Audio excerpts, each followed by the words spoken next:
증권광장 첫 순서는 10시 투자전략실로 이어갑니다. 오늘은 루크투자연구소의 임순재 대표와 함께하겠습니다. 대표님 안녕하세요. 네, 안녕하십니까. 네, 그럼 10시 투자전략실에서 오늘 얘기 나눌 주제부터 먼저 확인해 보겠습니다. 네, 외국인 바이코리아 과연 어떤 종목을 샀는지 저희가 오늘 요목조목 짚어보도록 하겠습니다. 4월 첫 거래일부터 전일까지 외국인들이 코스피 시장 안에서 돌아온 모습이 확인이 됐습니다. 최근에 환율도 이 달러 약세로 좀 안정이 되고 있고 오늘 같은 경우에는 비록 소극적이지만 4월 들어서 외국인들의 수급 스탠스가 상당히 긍정적으로 바뀌었는데요. 그렇다면 4월 1일부터 4월 8일까지 어제까지 외국인들 코스피에서 어떤 종목 샀는지부터 정리를 해볼게요. 네, 삼성전자와 SK하이닉스, IT 대장주인 두 종목을 가장 많이 샀고요. 최근에 주가 흐름이 상당히 좋은 카카오도 세 번째로 많이 샀습니다. 그 다음으로 기아가 있고요. SK텔레콤과 셀트리온, 그리고 NC소프트가 최근에 외국인들의 강한 매수세와 함께 기관의 매도가 좀 팽팽하게 맞서고 있는 상황이죠. 현대차도 있고요. 건설주도 두 개 들어가 있네요. DLENC와 현대건설이 나란히 9위, 10위에 이름을 올렸습니다. 네, 잠시 후 이제 외국인들이 많이 산 종목에 대해서 구체적으로 얘기를 들어볼 거고 먼저 최근에 코스피 시장에서 외국인들의 수급이 좀 돌아온 배경과 이유는 먼저 뭐라고 봐야 될까요, 대표님? 네, 일단 지금 6일째 지금 사고 네. 있죠. 가장 컸던 게 이제 미국 시장이 좀 안정화됐다는 게 좀 가장 크지 않을까라는 생각을 하고 있습니다. 미국 같은 경우에 지금 많이 올랐었죠. 그러니까 다우나 S&P나 그다음에 나스닥도 이제 전체적으로 전고점 수준으로 계속 전고점 수준을 계속 넘어가는 그런 만큼 이제 계속 이제 높이 올라가는 그런 모양새를 지금 보이고 있습니다. 그것 때문에 이제 국내 증시도 그런 이제 자금이 좀 유입되지 않았나 싶어서 국내 같은 경우도 지금 4월 1일 기준으로 한 50포인트 정도 지금 지수는 올라 있는 그런 상황이다라고 보시면 될 것 같습니다. 외국인은 6일 동안 한 2조 한 3천억 정도 매수를 했고요. 지난 1월부터 3월까지 한 8조 5천억을 매도한 걸에 비하면 이제 지금 매수세가 큰 건 아니지만 일단 매수세로 전환했다라는 게 좀 긍정적인 이제 신호 아닌가라는 좀 생각을 하고 있습니다. 여러 가지 이유가 있겠지만 지금 가장 컸던 이유 중에 하나가 이제 국내 기업의 1분기 실적이 비교적 이제 좋게 나오는 거 아닌가라는 생각을 하고 있습니다. 지금 FN가이드 자료에 의하면 이제 156개 상장사의 1분기 이제 예상 실적을 지금 이제 추정을 한다라고 하면 지금 영업이익 입장에서 본다라고 하면 작년 대비 한 90% 가까이 증가를 하고 있고요. 순이익은 100% 가까이 이제 증가하는 그런 모습을 보이고 있다라고 보시면 될 것 같습니다. 이렇게 높아진 이유는 이제 기저 효과가 이제 가장 크죠. 작년 1월에 이제 코로나 때문에 이제 일단 빠졌다라는 게 가장 큰 영향이고요. 그리고 나서 이제 어느 정도 이제 각 기업들마다 매출의 회복을 보이는 거 아닌가라는 좀 생각을 하고 있습니다. 그래서 최근 들어 각 기업들의 이제 그 리포트들이 이제 나오고 있는데요. 이런 주요 이제 리포트를 본다라고 하게 되면 최근 들어 이제 목표 주가를 계속 상향하는 그런 모습을 보이고 있습니다. 그만큼 이제 그 각 기업들의 1분기 실적이 상당히 좋아질 것이다라는 거고요. 또 하나 볼 거는 이제 미국 달러와의 약세입니다. 일단 전일 금일 오전 해도 지금 달러가 이제 1,114원 네. 정도 지금 하고 있는데요. 이런 이제 달러와의 약세, 그다음에 이거 원화뿐만 아니라 이제 달러 인덱스도 지금 그러니까 올 3월 1일에 99였다가 지금 어제 기준으로 해서 이제 92까지로 해서 이제 좀 많이 떨어졌습니다. 이렇게 떨어지다 보니까 일단 미국 내에 있는 자금들도 이제 해외 투자에 대한 이제 그런 니즈가 이제 생기게 된 거고요. 그렇기 네. 때문에 해외 같은 쪽으로 좀 많이 들어오는 거 아닌가라는 생각을 하고 있습니다. 그럼 전체적으로 얘기를 들어봤을 때 국내 기업들의 이익 모멘텀 커지고 있고 달러도 약소 쪽으로 좀 방향을 잡았기 때문에 외국인들이 국내 증시로 돌아오기에는 좀 좋은 환경이다라고 볼 수는 있겠네요. 네, 그렇습니다.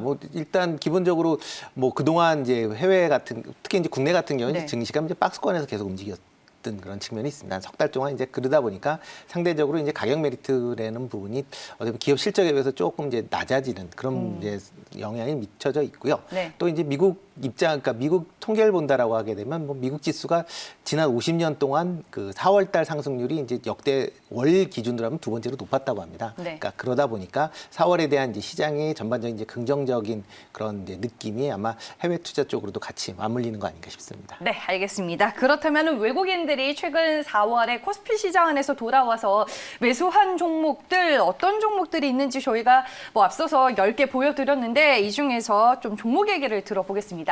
저는 이 10개 종목 가운데 셀트리온이 가장 네. 궁금해서 좀 첫 번째 네. 종목으로 골라보도록 하겠습니다. 최근에 레키노나주 유럽의약품청으로부터 사용 권고 의견 획득을 받았고 좀 이슈들은 있었던 것 같아요, 그렇죠? 네, 그렇습니다. 뭐 셀트리온 같은 경우 뭐 대표 뭐 다 아시다시피 이제 바이오 시밀러인데 뭐 지금 코로나 그 관련돼서 이제 레키노나가 가장 이제 이슈를 좀 받고 있죠. 네. 지금 뭐 유럽에서 일단 조건부 승인을 일단 받은 그런 상황이고요. 뭐 미국도 이제 승인을 이제 신청을 하겠다라고 얘기를 하니까 뭐 향후에 보면 그 코로나 그 치료제에 관련된 이제 기대감이 이제 일단 반영이 됐다라고 보여지는 거고요. 또 하나는 이제 기존에 갖고 있었던 이제 바이오 시밀러 그 파이프라인들이 있습니다. 뭐 대표적으로 뭐 CTP42라는 이제 당뇨병 관련된 그 황반 부종 치료제가 지금 이제 그 FDA에서 임상 3상을 이제 최근에 이제 승인을 받았습니다. 그러니까 이렇게 이제 승인을 받게 되는데 그러면서 지금 총 5개 정도의 파이프라인이 지금 글로벌 임상을 진행을 하고 있습니다. 그러니까 그런 게 임상을 진행하면서 좋은 결과가 나온다라고 하게 되면 뭐 바로 또 이제 판매가 가능한 거니까요. 네. 그런 게 이제 시장에 좀 반영되지 않았나라는 생각을 좀 하고 있고요. 또 하나가 이제 기존에 있는 바이오시밀러의 이제 판매가 상당히 좋아지고 있다라고 보시면 될 것 같습니다. 뭐 일단 뭐 유럽이나 뭐 일본 같은 데 이제 점유율 자체가 좀 계속 꾸준히 올라가고 있는 그런 모양새고요. 그리고 또 최근 들어 이제 그 약간의 조직 개편을 했습니다. 그러니까 뭐 서 회장이 이제 명예회장으로 나가면서 이제 조직 개편이 있는데요. 그러면서 중국 시장 관련된 부분이 좀 더 좀 강화하는 그런 모양새를 네. 좀 보이고 있습니다. 그래서 중국 법인의 이제 대표이사급 사장을 지금 보내는 걸로 그렇게 얘기가 돼 있습니다. 그러니까 그러다 보면 향후에 이제 시장 자체적으로 보면 중국 시장에 대한 이제 기대감까지 감안을 한다라고 하게 되면 뭐 지금 뭐 외국인들이 뭐 계속 매수를 하는 게 그렇게 뭐 이상한 건 아니다라고 보여집니다. 그런 것들을 보고 외국인들도 매수를 하는 거겠죠? 네, 그렇죠. 일단 뭐 기업 실적이 좋아진다라고 네. 하면 이제 뭐 매수를 하는 거죠. 그러니까 네. 물론 이제 외국인들이 이제 그 셀트리온에 대해서 좀 부정적인 건 좀 많이 있습니다. 그래서 뭐 해외 리포트를 보면 그렇게 이제 긍정적으로 맞아요. 뭐 좋은 얘기가 써주지는 나왔던 적이 않지만요. 없었던 것 같아요. 네, 예. 그렇지만 일단 뭐 매출이 일단 뭐 쫓아간다라고 하게 되면 뭐 시장 전체적으로 보면 뭐 그러니까 약간 이제 부정적인 리포트가 있다라고 해도 이제 매수는 들어오는 거 아닌가라는 생각을 하고 있습니다. 네, 알겠습니다. 레키로나주로 얻을 수 있는 셀트리온의 수익 뭐 계산을 해봐야 될 것 같고 그 외에 가지고 있는 여러 가지 모멘텀들에 대해서도 일단 얘기는 해주셨습니다. 하지만 최근에 주가가 여전히 좀 지지부진한 흐름이기는 한데 그래도 외국인들이 폭풍 매수를 하고 있습니다. 셀트리온에 대한 투자 매력도 별점으로 확인해 볼게요. 몇 점 주시겠어요? 별점으로는 3점 드리겠습니다. 오, 네. 3점이면은 그냥 보통 수준인가요? 보통 정도다라고 보면 될 것 같고요. 네. 뭐 이렇게 뭐 좀 낮게 줬던 이유는 뭐 물론 이제 그 판매가 이제 좋아진다라는 건 다 뭐 그 알고 있는데요. 과연 이제 레키노나주에 관련 효용성이 얼마만큼 있느냐는 좀 더 지켜봐야 될 것 같거든요. 그러니까 지금 처음에 국내 출시할 때서부터 이제 계속 그 이슈가 좀 있었던 거고요. 그러다 보니까 지금 뭐 계속 그 정식이 아니라 다 조건부 지금 승인을 받고 있는 그런 상황입니다. 그런 것도 네. 좀 감안을 해서 향후에 조금 더 이게 그 임상이 좀 더 진행이 돼서 과연 그러니까 약효가 어느 정도 이제 검증이 되는 그 시점까지는 조금은 좀 지켜볼 필요는 있지 않을까라는 생각을 하고 있습니다. 네, 알겠습니다. 최근에 뭐 코스닥 시장에서 일부 제약 바이오주들이 좀 반등은 하고는 있지만 대장주라고 할 수 있는 셀트리온이 움직여야 전체적으로 제약 바이오주들의 투자 심리가 또 많이 좋아지지 않을까라는 생각도 저는 맞습니다. 개인적으로 해보겠습니다. 셀트리온 첫 번째 종목으로 만나봤고요. 다음 이제 외국인들이 4월 들어서 매수한 종목들 오늘 이제 10개 보여드렸는데 두 번째로 임순재 대표님이 종목 하나 골라주세요. 네, 뭐 볼까요? 제가 한 건 네. 카카오 뭐 세 번째 있죠. 카카오 한번 말씀드리겠습니다. 아, 네, 네. 알겠습니다. 그럼 카카오 먼저 얘기를 카카오 저희가 먼저 좀 할까요? 들어보겠습니다. 네, 카카오 같은 경우에는 최근에 뭐 실적 모멘텀 여전히 강하고 뭐 성장성 여전히 네. 부각이 되고 있고 다 좋지 않을까 싶어요. 네, 뭐 다 좋게 나오고 있죠. 네. 뭐 일단 뭐 작년 실적도 상당히 좋았고요. 일단 1분기 컨센서스도 비교적 좋습니다. 그래서 네. 뭐 분기 매출로 한 1조 2천억 해서 45% 정도 이제 증가할 것이다라고 생각을 하고 얘기를 하고 있고요. 영업이익도 뭐 지금 1,550억대, 뭐 거의 한 80% 정도 늘어날 거다라는 만큼 실적이 상당히 이제 좋아지고 있다라는 걸 이제 감안하시면 좋을 것 같고요. 그다음에 이제 여러 가지 이제 그 카카오 내 플랫폼들이 있습니다. 그러니까 이게 카카오가 하나로만 돼 있는 게 아니라 뭐 톡도 있고 모바일도 있고 맞아요. 뭐 페이도 있고 여러 가지가 있게 되는데요. 그중 각 부분에 이제 실적들이 다 좋아지고 있습니다. 특히 이제 플랫폼 같은 경우에 이제 카카오톡 관련된 이제 광고나 뭐 선물하기 이런 것들이 뭐 상당히 뭐 지금 뭐 매출이 상당히 높게 나오고 있는 그런 상황이고요. 그다음에 이제 그 사업이 이제 모빌리티 관련된 부분도 꾸준하게 실적이 좋게 나오고 있습니다. 특히 카카오 T 블루 택시에 대해서 이제 하고 있는데요. 지금 차량 그 대수가 계속 좀 증가하는 그런 모습입니다. 그러니까 차량이 증가한다라는 건 그만큼 이제 향후 매출을 기대해 볼 수 있다라고 보시면 될 것 같고요. 그다음에 카카오페이 관련돼도 계속 이제 매출이 증가하는 그런 모습을 보이니까요. 그런 부분을 좀 유심 있게 보실 필요가 있고요. 최근 들어 좀 많이 올랐습니다. 맞아요. 네, 네. 많이 올랐던 이유 중에 하나가 이제 대표적으로 두나무 상장 이슈입니다. 네, 두나무 같은 경우에는 일단 뭐 암호화폐 거래소다라고 보시면 될 것 같고요. 뭐 그거가 이제 미국에 지금 국내 상장할 것이냐 미국에 상장할 것이냐 여러 얘기가 나오다가 이제 미국 상장 쪽으로 일단 방향을 트는 것 같습니다. 그래서 글로벌 IB들하고 지금 상장 관련된 그 접촉을 하고 있는 그런 상황이어서 그게 이제 시장에 알려지면서 이제 주가가 그 관련 모든 그 지분을 갖고 있는 회사들이 다 지금 주가가 강세를 보이고 있는 그런 상황인 네. 거죠. 카카오 같은 경우는 두나무 지분이 좀 많이 있습니다. 그러니까 일단 직접적으로 투자한 건 한 8% 정도 되고요. 그다음에 뭐 펀드나 이런 걸로 해서 그러니까 카카오가 그 영향력을 행사할 수 있는 게 한 15%. 그래서 한 23% 다 정도. 합치면 20% 넘네요. 23%가 넘는 거기 때문에 어떻게 보면 카카오가 가장 두나무의 그 수혜를 크게 입을 수 있는 그런 거 아닌가라는 생각이 들고요. 이런 이제 그 두나무에 대한 이제 상장했을 때 시총 얘기가 아직 좀 많이 나오고 있습니다. 뭐 맨 처음에 3조 얘기 나오다가 미국 상장하면 뭐 10조 뭐 이렇게 얘기를 하는데요. 이렇게 이제 10조에 대한 배경이 미국에서 이제 다음 주에 그 코인베이스라는 그 회사가 상장을 합니다. 맞아요. 이게 네. 미국 1위의 이제 암호화폐 거래소인데요. 이 회사가 상장을 하면서 지금 예상하고 있는 시가총액이 한 1,000조 정도 됩니다. 그러니까 1,000조 정도 되기 때문에 한 10조 정도는 충분히 가지 않을까라는 이제 그런 기대감이 있다라고 보시면 될 것 같습니다. 그리고 최근 들어 이제 카카오의 이제 블록체인 회사 이제 크레이톤이 있는데요. 그 크레이튼에서 이제 암호화폐를 현재 발행을 하고 있습니다. 그게 이제 최근 그 가치가 상승을 하면서 그것도 향후에 어떻게 보면 그 카카오 그 시장 가치에 좀 영향을 미치지 않겠느냐라는 이제 그런 기대감도 같이 있다라고 보시면 될 것 같습니다. 네, 핵심 사업을 중심으로 실적이 잘 찍히고 있고 그와 더불어서 두나무 관련 지분법 이익 기여와 지분 가치 모두 큰 폭으로 지금 증가하고 있는 수준이다라고 말씀을 해주셨습니다. 카카오에 대한 그러면 투자 매력도 별점을 통해서 저희가 또 얘기를 들어봐야 될 텐데 별점 몇 점 주시겠어요? 네, 별점 5개. 오, 만점짜리 네, 만점 종목이 벌써 네, 네. 나왔네요. 그럼 오늘의 공략주가 되는 거네요? 네, 뭐 네. 아마 하셔도 괜찮지 않을까 싶습니다. 근데 최근에 주가가 좀 많이 올라서. 네, 많이 올라서 좀 네. 걱정이긴 한데요. 일단 뭐 조금 조정은 볼 수 있을 겁니다. 네. 그렇지만 뭐 추가적으로 더 상승은 가능할 것 같고요. 뭐 여러분들이 이제 얘기하는 것 중에 하나가 이제 걱정하는 것 중에 하나가 다음 주에 이제 주식 분할을 합니다. 액면 분할을 네, 하죠. 액면 분할을 하기 네. 때문에 그 액면 분할 때문에 뭐 물량이 뭐 늘어나는 거 아니냐. 그래서 약간의 이제 오버행 이슈가 있는 거 아니냐라는 좀 걱정을 하고 계시는데요. 왜냐하면 액면 분할한 이후로 네. 주가가 잘 갔었던 종목들이 딱히 기억이 나진 않는 네, 것 그렇죠. 같아요. 대표적으로 삼성전자가 안 네, 갔었죠. 그랬기 네. 때문에. 근데 이제 삼성전자는 5,000원을 100원으로 이제 액면 분할을 했던 거고요. 이건 네. 뭐 500원을 100원으로 액면 분할을 하고 있는 거기 때문에 상대적으로 이제 물량 늘어나는 게 그렇게 뭐 아주 많이 넓지는 않을 것 같고요. 대신 그만큼 이제 개인들 좀 어떤 저가 투자를 하시려고 하시는 분들에 대한 또 선호도가 또 올라갈 수 있으니까 그걸 감안한다라고 하게 되면 뭐 단기적으로는 조금 조정을 받을 수는 있어도 네, 중장기적으로는 충분히 가능성이 있다라고 보여집니다. 그러면 가격 전략을 또 들어봐야죠. 네, 가격 전략은 뭐 지금 한 55만 원, 56만 원대 지금 머물러 있는데요. 지금보다 한 20% 정도, 15% 정도는 뭐 충분히 올라갈 수 있을 것 같고요. 그래서 목표 주가는 63만 원으로 이제 잡았고요. 그다음에 손절은 뭐 일단 뭐 조금 조정을 보여도 그때 조정 보일 때 아마 매수를 하시는 게 좋긴 하겠지만 그걸 못 기다리시겠다 하시는 분은 이제 48만 원 정도에서 아마 손절하시면 좋지 않을까 싶습니다.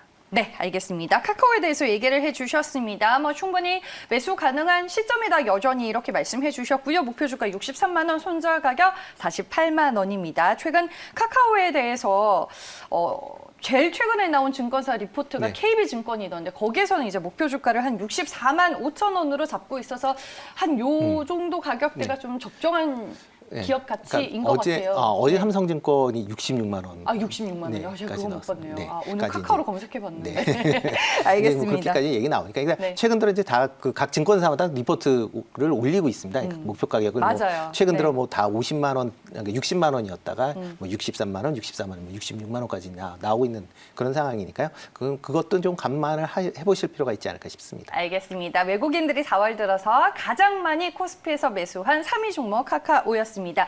네, 오늘 이제 10개 종목으로 저희가 준비해서 얘기를 나누고 있습니다. 제가 하나 더 골라볼게요. 저는 최근에 말도 많고 탈도 많았었던 NC소프트가 좀 궁금해집니다.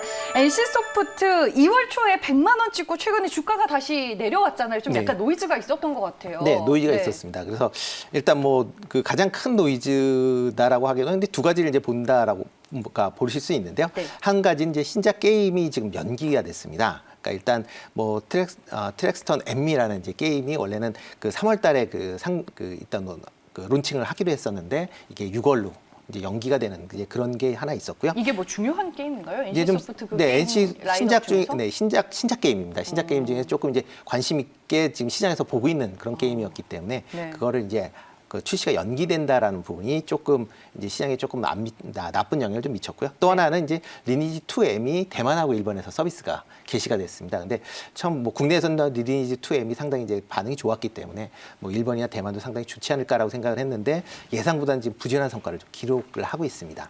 그렇기 때문에 그런 것 때문에 이제 전체적으로 1분기 성과가 조금 목표보다는 조금 못 미치지 않을까라는 그런 이제 얘기가 나오고 있는 상황이고요. 또 하나는 이제 그 리니지 M의 이제 사용자 불매 운동이 하나 좀 큰 이슈를 좀 보이고 있습니다. 1월 달에 이제 리니지 M이 이제 업데이트를 했습니다. 업데이트를 하면서 약간의 이제 문제가 좀 발생을 해서 다시 이제 롤백이라고 해서 그 업데이트 이전으로 조금 이제 다시 돌리는 그런 작업을 좀 했었습니다. 그런데 문제는 이렇게 이제 돌리면서 이제 중간에 희귀 아이템들을 이제 사신 분들이 많거든요. 네. 근데 이 희귀 아이템이라는 게 좀 고가의 그런 이제 그렇죠, 아이템이고 그렇죠. 게다가 또 자주 안 나오는 겁니다. 이게 내가 돈이 있다고 살 수 있는 게 아니라 그 시점을 정확히 잘 잡아야 되는 거라서 그렇기 때문에 그런 분들은 어떻게 보면 열받으신 거죠, 한마디로. 네, 그러다 보니까 그런 분들이 이제 열받아 있는데 그러니까 NC소프트 입장에서는 그런 이제 아이템을 주는 게 아니라 그냥 단순히 게임머니로 구입하신 게임머니를 다시 드렸거든요. 그러니까 화가 날 만하네요. 네, 그러다 유저들 보니 입장에서는. 그러다 보니 네. 그래서 이제 어떻게 보면 리니지 안 되겠다라고 해서 일단 이제 불매 운동을 이제 벌였었고요. 그런 이슈 때문에 지금 주가가 좀 많이 빠졌습니다. 그래서 82만 원까지 아마 주가가 빠졌었던 그런 상황이거든요. 근데 이렇게 이제 빠지다 보니까 반대적으로 보면 그러니까 NC를 계속 보고 있었던 이제 외국인 입장에서 보면 가격 부담이 없어졌다라고 보는 거죠. 그래서 가격 부담에 대한 메리트가 생기다 보니까 그러면 이제 사야 되겠다라는 개념 때문에 좀 사지 않았을까라는 생각을 하고 있습니다. 그래서 실질적으로 작년 3월 달 이후부터 꾸준히 지금 매수를 하고 있는 그런 상황입니다. 그래서 이제 꾸준히 매수 3월 2일 이후에 이제 3천억 정도 지금 순매수를 이제 기록을 했고요. 4월 달에만 한 664억 정도 지금 순매수를 하는 그런 모습을 보이고 있다라고 보시면 될 것 같습니다. 네. 외국인이 이렇게 좋게 이제 보는 이유 중에 하나는 일단 분배 운동 때문에 물론 이제 단기적인 이제 영향을 받긴 하겠지만 이게 어느 정도 시간이 지나면 그 문제는 해결이 될 것이다라는 이제 그런 게 하나 있고요. 그게 이제 뭐 게임 매출에 얼마만큼 타격을 네. 미치는지 나중에 봐야 될 것 같고 네, 예, 뭐 그렇죠. 유저나 이용자들이 이탈만 되지 않으면 그래도 NC소프트 입장에서는 선방한 게 아닐까 저는 그렇게 그렇습니다. 보이는데. 네, 그러니까 그런 것 때문에 기대를 하는 거죠. 과거에 이제 그런 불매 운동이 있었으면 단기적인 영향으로 이제 끝났다라는 게 그런 이제 심리를 이제 자극한 거고요. 과연 네. 얼마만큼 지속되느냐 여부가 이제 물론 그 주가에 영향을 미치겠지만 네. 지금 상황에서는 뭐 생각보다는 그렇게 길진 않을 것이다라는 이제 기대감이 있는 거고요. 네. 또 하나는 이제 그 신작 게임에 대한 이제 출시가 있습니다. 또 이제 블레이드 앤 소울 2라고 그래서 어떻게 보면 그 NC소프트의 이제 대표적인 게임이죠. 그 블레이드 앤 소울의 이제 그 2편이 나오다 보니까 그거에 대한 이제 출시 기대감 여전히 뭐 존재를 하기 때문에 출시가 된다라고 하게 되면 뭐 지금 가격대가 뭐 그렇게 높은 가격대는 아니지 않느냐라는 생각을 하고 있습니다. 네, 알겠습니다. 그러면 NC소프트 외국인들이 또 가장 많이 매수한 7위 종목입니다. 투자 매력도 별점으로 체크를 해볼게요. 별점 몇 점 주시겠어요? 네, 별점 4개 드리겠습니다. 오, 그래도 셀트리온보다 높네요. 네, 그러니까 물론 이제 NC소프트에 대한 이제 불매 운동의 이제 영향이 어떠냐를 좀 더 지켜봐야 된다는 게 별점 하나 뺀 그런 거고요. 네. 그 뭐 기본적으로 이제 외국인들 입장에서 보면 지금 가격대는 그렇게 부담스러운 가격대는 아니지 않을까라는 생각을 하고 있습니다. 그러니까 지금 뭐 80만 원대 가격은 부담스럽지 않지만 최근에 제가 증권사 리포트를 오늘 쭉 찾아보니까 네. 다 뭐 130만 원. 네. 100만 원 위에 이제 목표 주가가 설정이 되어 있었는데 최근에 조금 다운시키는 경향이 있더라고요. 네, 뭐 예. 그래봤자 뭐 다 뭐 100만 원대 위긴 해요. 솔직히 네, 뭐 예, 그렇죠. 130만 원에서 110만 원 뭐 이 정도 수준인데 그러면 임순재 대표님 개인적으로 봤을 때 NC소프트가 다시금 100만 원 주가까지는 좀 반등이 가능하다라고 네, 보세요? 뭐 어떠세요? 가능하다라고 생각을 하고 있습니다. 그러니까 물론 이제 노이즈는 아직 좀 더 이제 매출이 어떻게 진행되는지를 봐야 되긴 하겠지만 네. 뭐 100만 원대 이상 뭐 충분히 갈 그런 회사이기 때문에요. 그다음에 이제 신작 게임이 또 이제 나온다라고 하게 되면 그거에 대한 매출도 가능하기 때문에 뭐 아마 2분기가 끝나는 시점이나 아니면 3분기 초 정도 되면 뭐 100만 원은 충분히 가지 않을까 싶습니다. 2분기에 블레이드 앤 소울 2가 이제 출시가 되니까 출시 일정 공개와 함께 신작 모멘텀이 네. 반영이 될 수 있다라는 말씀이신 네, 거네요. 그렇습니다. 근데 제가 수급을 보니까 외국인들은 진짜 지속적으로 네. 매수하고 있는데 또 반면에 기관은 진짜 지속적으로 지속적으로 팔고 팔고 있죠. 있더라고요. 네. 네, 맞습니다. 네, 그러니까 네. 뭐 그 기관 입장에서 보면 이제 어떻게 이슈가 좀 있으면 이제 조금 이제 껄끄러운 측면은 있죠. 특히 네. 최근 들어 뭐 ESG 관련돼서 또 뭐 얘기들이 많이 나오니까 뭐 조금 노이즈가 있다라는 거 자체는 뭐 게다가 또 그 기관들 같은 경우에는 지금 많이 그 이제 전체적으로 특히 이제 국민연금 같은 경우는 지분을 계속 줄여야 되는 그런 상황들이니까 네. 그런 것도 좀 감안을 해서 보시는 게 낫지 않을까 싶습니다. 아, 최근에 그 성과 보수가 다 또 인상이 됐죠, 직원분들. 어디? NC 네, 소프트요. 그렇죠. 네, 그쵸. 네, 그렇죠. 아, 네, 그래서 요거는 좀 비용 인센티브가 처리 면에서 네, 뭐 부담이- 부담 그렇기 때문에 최근에 증권사들의 리포터의 그 가격이 반영되는 거 아닌가라고 보시면 될 것 같고요. 네. 뭐 일단 그렇지만 어차피 최근 들어 이제 그 뭐 NC뿐만 아니라 모든 IT 기업에 대한 지금 개발자들이 부족한 상황이거든요. 맞아요. 그래서 네. 다 올라가고 있기 때문에 그건 뭐 크게 영향을 미치지 않나 그 생각을 합니다. 알겠습니다. 제가 궁금해서 이것저것 많이 여쭤봤습니다. 세 번째 종목 NC소프트로 만나봤고요. 총 3개 종목들 만나봤는데 투자 매력도 다시 한번 정리를 해보겠습니다. 네, 10시 투자전략실 오늘의 주제는 외국인들의 바이코리아 어떤 종목을 샀는지 저희가 점검해보는 시간을 가져봤습니다. 먼저 첫 번째 종목 셀트리온이었습니다. 투자 매력도 임순재 대표 오늘 별 3개 주셨고요. NC소프트 투자 매력도 별 4개 주셨습니다. 그래도 주가 100만 원까지의 반등 흐름 전망해 주셨고요. 카카오 오늘 저희가 또 살펴본 종목인데 투자 매력도 별점 5개로 오늘 만점을 주셨습니다. 카카오 뭐 주가 매수 기회 충분하고 중장기적으로도 좋게 볼 수 있는 종목이다라는 의견과 함께 목표 주가 오늘 63만 원으로 가격 전략 세워 주셨습니다. 네, 최근에 외국인들이 사고 있는 종목들, 이 종목을 왜 사는 건지, 그리고 어떤 투자 포인트와 모멘텀들이 있는지 저희가 오늘 점검해보는 시간을 가질 수 있었던 것 같습니다. 오늘 10시 투자전략실에서는 루크투자연구소의 임순재 대표와 함께했습니다. 고맙습니다. 네, 고맙습니다.